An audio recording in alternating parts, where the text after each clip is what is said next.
Many years ago, in the little village of Kudugu in Burkina Faso, a small boy named Issouf Zongo grew up in a mud house with his widowed mother and 3 elder brothers. Life in the village was hard, and unlike his brothers, who were focused, hardworking and determined to escape poverty, Issouf was the one who always found the fastest shortcuts, even if they led him straight into trouble. His elder brother Alassane Zongo was the pride of the family. Everyone in Kudugu admired him because he was brilliant, disciplined and hardworking. He left the village early, moved to Ouagadougou, and within a few years, he built a successful business importing spare parts from Ivory Coast. And it was through him that the Zongo name became associated with wealth. But while Alassane carried the family's dignity on his shoulders, Issouf carried only his appetite for enjoyment. Years later, when Alassane invited the family to join him in Ouagadougou, Issouf saw an opportunity to change his life forever. He left the village with just 1 pair of trousers and 2 old shirts. But when he arrived in the city and saw Alassane's new life, the big house, the shiny cars, the air conditioners in every room, and the kitchen always full of food, something clicked inside him. From that day, Issouf made a silent vow to himself. He would never be seen as the poor boy from Kudugu again. At first, it seemed harmless. Alassane trusted him completely and gave him a small job of managing errands, taking cars to the mechanic, buying supplies and delivering goods to customers. But Issouf's sharp eyes noticed something else. He noticed the way women in the city looked at Alassane whenever he drove past in his black Toyota Prado, the way they admired his gold wristwatch, and the way they laughed too hard whenever he spoke in French at restaurants. And so, one evening, Issouf sat at the veranda with his second brother Umaru and declared boldly, "If women like Alassane because of these things, then I will become like Alassane." Umaru laughed, shook his head and told him not to disgrace the family, but Issouf ignored him. From that night, he began his transformation. He secretly borrowed one of Alassane's silk shirts, a shiny silver wristwatch, and one of his expensive perfumes that smelled like rich man money.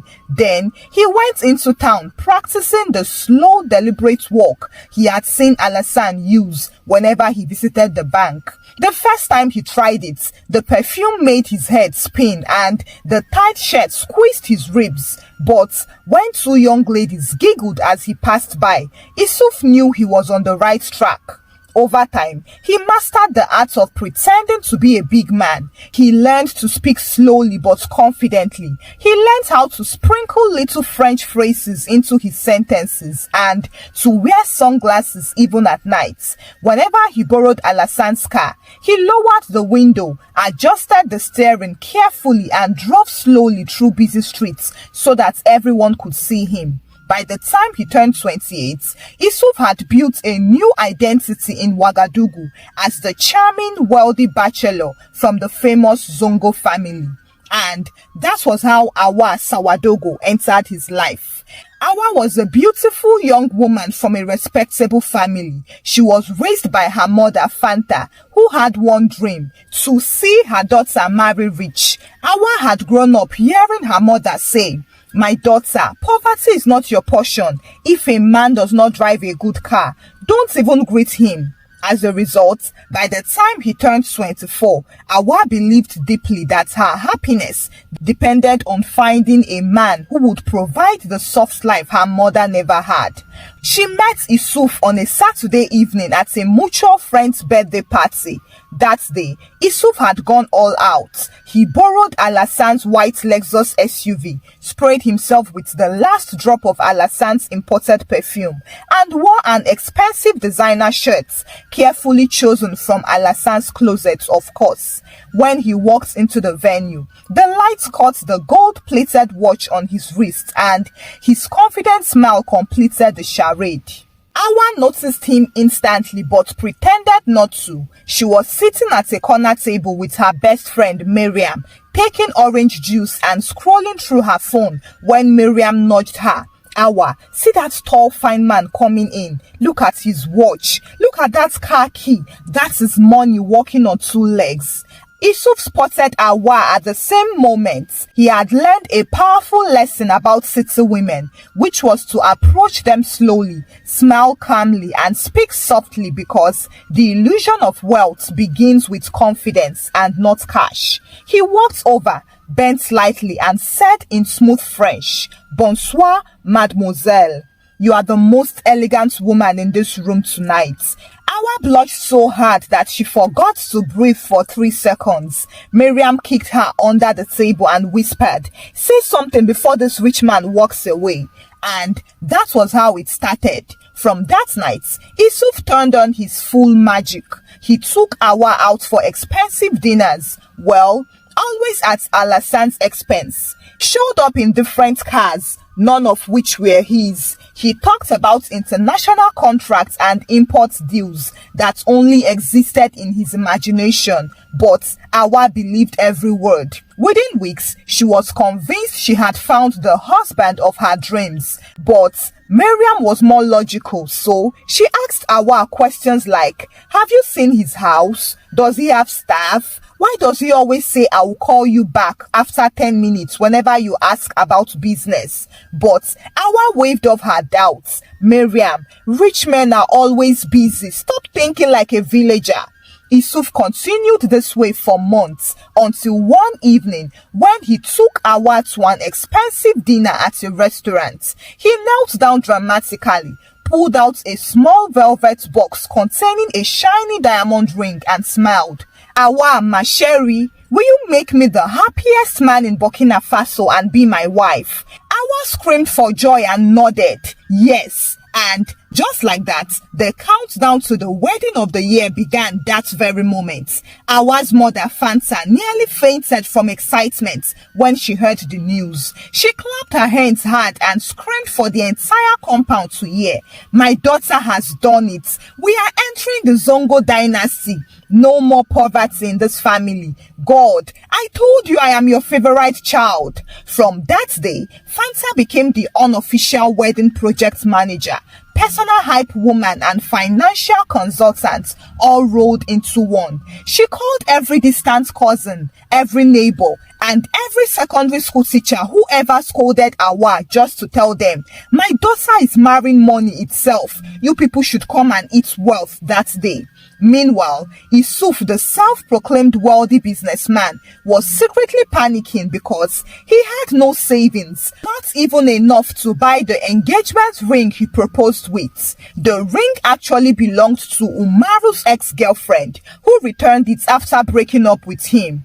Yusuf found it in his brother's drawer, polished it and pretended it was custom made in Paris. However, Yusuf was cunning. He knew Alassan loved family reputation more than anything else. So, one evening, he sat dramatically at the dining table and bowed his head like a boy wrongly accused. "Grand frère, please, I beg you, I have finally found the woman of my dreams, but I don't want to disgrace our family name. If this wedding looks cheap, people will laugh at all of us." Alassan sighed deeply and said, "Yusuf, you have no job, you have no savings, and yet you want to marry. Do you even think about tomorrow?" Yusuf sniffed loudly as if he was crying. "Tomorrow will take care of itself when you have a good wife. Please, help me just this one time. I promise after the wedding I will change." Alassan stared at him for a long time, shook his head, muttered something about foolish younger brothers, and finally agreed to sponsor the wedding just to avoid embarrassment. And so the preparations began. Initially, Awa wanted an elegant modern wedding, but her mother wanted a traditional display of wealth that would make the ancestors clap from the grave. So finally, they settled somewhere in the middle. They would have a 3-day event, complete with a traditional ceremony, a civil wedding, and an extravagant reception in Ouagadougou. Issouf pretended to be deeply involved in the planning, but the truth was that he contributed nothing, 0 francs CFA. Every detail, from the special champagne glasses to the imported lace wrappers for his mother-in-law and her sisters, came from Alassan's wallet. The wedding day arrived and Ouagadougou was sure it had never seen anything like it before. The buffet tables groaned with jollof rice, grilled tilapia, roasted chicken, and gallons of pisab juice. Then, 2 live bands competed loudly for attention. Guests were impressed and they exclaimed, "This Issouf boy has really made it all. Look at all this money." Awa floated around in her white lace gown, while Fanta, her mother, walked like a queen, telling anyone who cared to listen, "This is only small money. My in-law has houses in Abidjan." By the end of the night, Awa thought she had secured her dream life. She looked at Issouf as they danced slowly and whispered in his ear, "I told you, my love, we'll manage your empire together." Issouf smiled, nodded, and thought to himself, "If only you knew which empire you just entered." After the wedding, Issouf took Awa to a guest house in town, which was owned by his brother. They had their honeymoon there, but 2 weeks later, the honeymoon glow began to fade and Awa waited eagerly for the day Issouf would finally take her to their mansion, the one he always boasted about. But whenever she asked, he kept postponing. "Ma chérie, relax. The mansion is under renovation. I cannot allow my queen to sleep where paint smell would disturb her royal nose. Just 2 more weeks." However, 2 weeks later, when Awa asked again, Issouf coughed dramatically, held his chest and said, "The workers made a small mistake with the ties, but don't worry, perfection takes time." One Thursday morning, Issouf woke Awa early and announced, "Pack your bags, we are moving." Awa's heart leaped. She imagined going to a big house with marble floors, tall windows, and a big kitchen where she would host dinner parties. But when they finally arrived at the so-called mansion, she almost fainted. It wasn't a mansion. It was a tiny one-room apartment at the back of Alassan's compound, wedged between the security post and the storage shed. Awa stared in disbelief. "Issouf, where's the mansion?" Issouf smiled nervously. "This is temporary, my love. Just for 2 weeks until the big house is ready." Awa tried to believe him, but it was hard not to doubt. There was no air conditioner, no generator, no fancy furniture, just one old mattress, a small table, and a bulb that flickered like candle. On their first night there, Awa couldn't sleep. She kept turning, sweating, and wondering why the temporary place didn't have as much as a fan.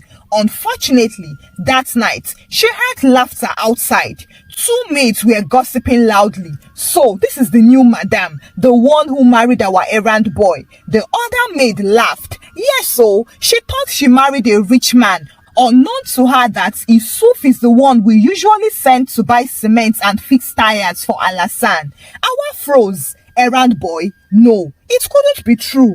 But reality came crashing down the next morning when Alassan summoned Issouf to the main house. Awa followed him behind quietly and overheard the shouting. Alassan was furious. "I warned you. I told you not to deceive that girl. Now she thinks she married a millionaire, but all you own is 1 pair of sandals." Issouf pleaded, "Grand frère, please lower your voice. She will hear." Alassan screamed, "Let her hear. You are an errand boy, Issouf. An errand boy. Every shirt you wear belongs to me. Every kobo you spend comes from me. And instead of focusing on work, you spend your days spraying borrowed money at clubs like a drunk politician." Awa felt her knees weaken. She ran back to their room, shut the door, and cried until her chest ached. That evening, she confronted Issouf. So it is true? You don't own the cars, the house, even the ring? Isuf knelt down dramatically. Awa, my love, please, I did it for us. I wanted you to choose me. I knew you wouldn't look at me if I came as a poor man. But don't worry, success is coming. I can feel it in my bones. Awa wanted to scream, but she couldn't. She thought about the huge wedding, the way her mother had bragged to everyone, and the way her old schoolmates envied her. Living now would make her the biggest laughingstock in town. So, against her better judgment, she stayed. But from that day, she began watching Isuf closely. And what she discovered next would make her regret ever saying yes, because every single day in the tiny one-room apartment was a daily reality check for her. Gone were the soft promises, the endless sweet talks, and the Instagram perfect dates. Instead, now, she woke up every morning to the sound of chickens screaming in the neighbor's yard and the smell of diesel from Alasan's generator, while she sat on a wooden chair, staring at her life like a bad Nollywood trailer. She would even wash plates outside under the sun because there was no sink in the kitchen. At first, Awa tried to convince herself that this was still temporary, that Isuf's promise of big deals and contracts would eventually come true. But as time went on, she became sure that Isuf had no plans of even standing on his own. Everything they had, the clothes, the house, and the food in their plates, came from his elder brother Alasan. Every morning, Isuf disappeared into the main house, claiming to have business meetings, but Awa knew better now. She had watched him through the kitchen window one afternoon, standing in the driveway, helping the driver wash Alasan's SUV. Her heart sank, and that was the day it fully dawned on her that she had married the family's errand boy, and by extension, she no longer belonged to Isuf alone. She now belonged to the entire Zongo household. As such, whenever Alasan's wife Hadiza snapped her fingers, Awa had no choice but to respond. At first, Hadiza would ask sweetly, "Awa, please run to the shop and get detergent for the maids. You know where they keep the spare cash, right?" Then it became bolder. "Awa, the children want freshly made juice. Help Amina in the kitchen. She has too much on her hands today." Soon, it wasn't even only Hadiza. The maids joined in, the driver joined in, and even the gardener called out her name one day when he needed help carrying heavy buckets. It became worse that gossip began to follow her wherever she went in the compound. She once overheard one maid telling another, "So, this is the madam that thought she married a big man. Look at her fetching water with us." The other maid laughed. "Shh, be careful." But it is true. Alasan's wife is the real queen here. This one, she's just Hadiza's handbag. Awa pretended not to hear them, but each word felt like a stone thrown at her chest. One Friday evening, she gathered her courage and approached Isuf. He was lying on the bed, scrolling through his phone. "Isuf, I can't live like this. People are laughing at me. Even Hadiza, the way she treats me." Isuf frowned. "Hadiza feeds us, Awa. She buys our food. She pays the bills. Show some respect." Awa stared at him in disbelief. "Respect? I am your wife, Isuf. Why should your brother's wife have this much power over me? Where is your pride as a man?" Isuf threw his phone aside angrily. "Pride doesn't pay rent. See, until my deals come true, this is our reality. So stop complaining before you make things even worse." Awa swallowed her words, but inside, her respect for him totally vanished. That night, she lay awake staring at the ceiling, and tears rolled down her cheeks. The glamorous wedding, the expensive promises, and the laughter from her mother, all of it had led her here, sleeping in a cramped room while her brother-in-law's wife treated her like one of the maids. By the 4th month, Awa was no longer just an errand wife inside the compound. The entire neighborhood now knew her story. One afternoon, when she went to the nearby shop to buy onions for the cook, as she stood at the counter, she overheard two women gossiping loudly. You know that new bride living in Alasan's boys' quarter? The second woman laughed. The one that thought she married a rich man? Isuf is just an errand boy now. The only money in his pockets comes from Alasan's charity. Awa's cheeks burned hot, but she paid for the onions and walked home quickly. Now, as if the humiliation wasn't enough, a new disaster arrived at the compound gate the following week. Two angry debt collectors stormed into the compound shouting Isuf's name. Where is that man? He owes us 350,000 CFA. Today, he must pay or he's going to the police. Hadiza came out onto the balcony in a silk robe, sipping juice as she watched. Her lips curled into a mocking smile. Oh, Isuf, so you are borrowing money again? In this house where my husband feeds you? Interesting. The maids and workers all gathered and the compound became a stage, while Awa stood at the center drowning in humiliation. Isuf tried to explain, but Alasan cut him off sharply. From today, I am done. I will not pay another franc for you. You are always bringing shame to this family. You wanted to live like a big man, right? Now, face your debts like one. That night, Awa sat on their bed staring at her disgrace of a husband as he sat beside her mumbling stuffs about deals and second chances. She finally spoke to him. I left my father's house believing I was walking into a better life. Instead, I became an errand wife in your brother's compound. Even the maids send me on errands now, Isuf. This is not what you promised me. For the first time, he had no reply. He just buried his face in his hands. Awa continued enduring her harsh reality until her mother Fanta entered the picture. The first time Fanta heard the gossip, she thought it was jealousy. How could anyone dare laugh at her daughter, the same daughter who had married into the wealthy Zongo family? But by the 6th month of Awa's marriage, the news had spread all over their town. Awa's aunties started calling Fanta one after another. Fanta, we heard something. Oh, people are saying Isuf isn't the rich man you claimed. Is it true that your daughter is living in the boys' quarter? That she washes plates with the maids? Fanta's throat went dry, but she laughed it off. Salimata, ignore them. My daughter married money itself. Don't believe village gossip. However, when the 2nd, 3rd, and 4th calls came in, Fanta couldn't ignore it anymore. She packed her bags and arrived in Ouagadougou unannounced, determined to see the palace life for herself. The first shock came when she saw the compound.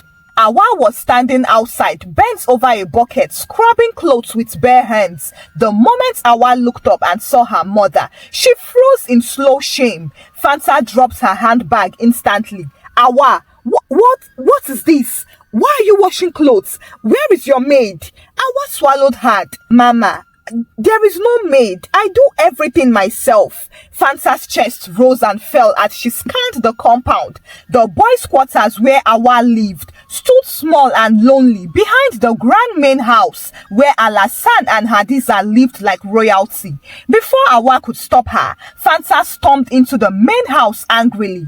Hadiza was sitting on the sofa, scrolling through her phone when Fanta barged in and shouted, "So, this is how you treat my daughter? The same daughter you dragged from my home with promises of wealth and respect? You turned her into your maid?" Hadiza didn't even flinch. She placed her phone down carefully, crossed her legs and smiled. "Madam, please lower your voice. Nobody dragged Awa here. She married Isuf, not me. If her husband cannot provide for her, what exactly do you want me to do? Give her my place?" Fanta's hands shook as she pointed at her, but before she could respond, Alasan walked in. He faced her. "Madam, control yourself. This is my house, and in this house, we live according to what people can afford. If Awa wanted the life of a queen, she should have married a king. Instead, she married my younger brother, the errand boy." The words sliced Fanta like a blade. Her body trembled, but her pride held her upright. She turned to Awa, So it is true, you brought me shame. After all my boasting in the village, you brought me here to be mocked. Awa bowed her head low in humiliation. That night, Fanta refused to sleep. She sat upright on the small bed in Awa's small room, angrily burning like fire. Awa watched as her mother muttered angrily beside her, and her heart broke. She knew she had to do something. She could no longer wait for Isuf to save her dignity, as if he even had any to give. She decided to take actions. When her mother heard of her plan, she mocked her at first. Awa, you want to start selling pepper and seasoning cubes? Is this how you will restore our name?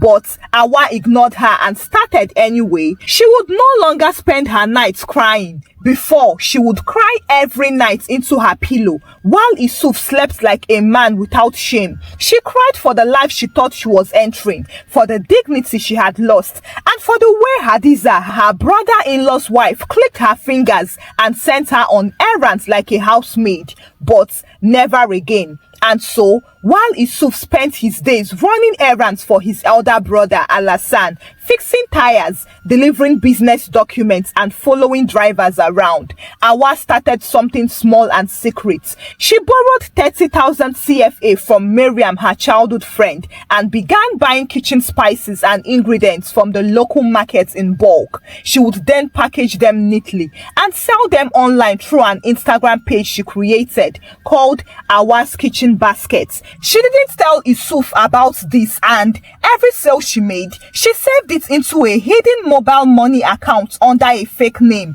Madam Rahinatu. At first, she sold only to Miriam's friends, then slowly, other people started to buy too. The money wasn't much, but it gave Awa something she had lost for months, a sense of control. Meanwhile, Isuf's debts had begun to pile up, with Alassane refusing to give him extra cash and Hadiza openly mocking him at every chance. Isuf was under pressure. One evening, he came home looking defeated. Awa, I need your help. I just need 50,000 CFA for a business deal. When it clicks, we will make 500,000 CFA back. Awa pretended to be shocked. Where will I find that kind of money to give you? Isuf frowned. I thought you saved something from the wedding contributions. Awa blinked twice. Eh? The same contributions you used to impress your friends at the club? No, Isuf, there is nothing left. His eyes darkened, but Awa said nothing more. 2 weeks later, Hadiza delivered the final blow. One Saturday morning, she called Awa into the main house. Awa entered, wiping her hands on her wrapper, only to find Hadiza's friend seated elegantly in the living room, holding glasses of wine. Hadiza smiled sweetly. Ladies, this is Awa, Isuf's wife. She helps us manage small errands here and there. She's practically family. The women turned their eyes and scanned Awa from head to toe, secretly hiding amusement. One of them muttered loudly enough for Awa to hear. So, this is the bride who married the wrong Zongo brother. They laughed as Hadiza continued. Awa, please run to the tailor's shop and collect my clothes. Tell her to iron it before you return. Quickly, please. Awa stood there, calmly fighting her tears back. But she didn't argue or complain. She simply turned and left. But as she walked back to the boys' quarters, she decided that she would work harder to be independent, so she would no longer depend on Isuf, Alassane or Hadiza. And then, 3 months later, her packaged spice business had gone from a few weekly orders to steady sales every single day. She had even saved enough to rent a small shop at the market. But she kept her plans a secret until everything came crashing down for Isuf. One Wednesday morning, 3 angry debt collectors stormed into the Zongo compound. They shouted so loudly that even Hadiza came out onto the balcony to watch the drama. The first debt collector shouted furiously, Isuf, you owe us 700,000 CFA. Today you must pay or we will rip you apart. The compound went silent and Hadiza folded her arms smugly, enjoying the chaos. Isuf begged them for more time, swearing he had a big deal coming. But the collectors laughed in his face. Finally, they turned to Alassane, who had come out, hoping he would intervene as usual. But this time, Alasan was cold and serious. I warned him. I will not pay another franc for him. If you wish, you can devour him. The angry men immediately dragged Isuf away and gave him the beating of his life before finally handing him over to the police. That night, Awa walked straight into the main house, ignoring the gossip of the maids and the smirk on Hadiza's face. She went into Alasan's office and spoke directly to him. Ganfere, thank you for everything you've done for us, but from today, I will take responsibility for myself and my actions. I won't depend on this house anymore. Alasan stared at her, surprised by her sudden composure. Hadiza raised an eyebrow, expecting Awa to beg as usual, but Awa simply walked out without waiting for a response. 2 weeks later, she moved into a small apartment she rented with her own savings. Her spice business became a steady source of income and she focused entirely on rebuilding her life. After 2 weeks of being detained and barely escaping torture, Isuf was bailed by Alasan. He came out and went after Awa, begging for forgiveness, but Awa was done being the powerless errand wife who waited for dignity to be handed to her. She had learned the hardest truth that in this life, nobody respects the powerless, and from that day, she decided she would never be powerless again. Thank you for watching the story. Kindly share your thoughts about the story with me in the comment section. Give the story a thumbs up and share the story out with your loved ones. Subscribe to this channel if you've not done so by now. Until I bring another story your way. Bye!